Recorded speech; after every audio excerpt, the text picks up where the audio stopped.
શ્રીમદ ભગવદ્ ગીતા અધ્યાય 11 વિશ્વરૂપ દર્શન યોગ શ્લોક 33નું પઠન કરીએ, પછી તેનો અર્થ સમજીએ.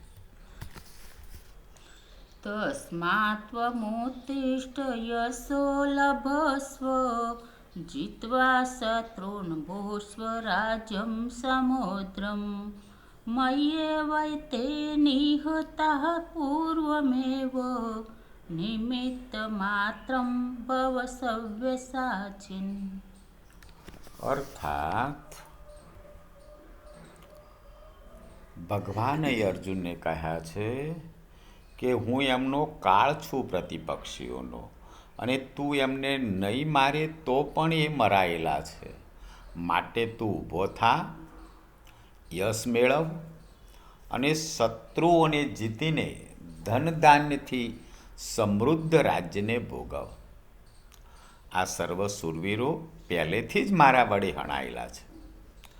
એ સ્વ સાચી, તું કેવળ નિમિત્ત માત્ર થા.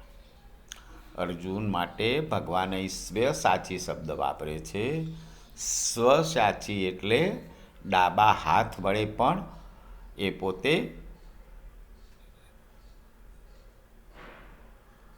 બાણ ચલાવી શકે છે. અર્જુન બંને હાથે બાણ ચલાવી શકતા હતા, એટલે એમના માટે સ્વસાચી શબ્દ વપરાયો છે. તો ભગવાન કહે છે કે તું ઊભો થા અને જીત.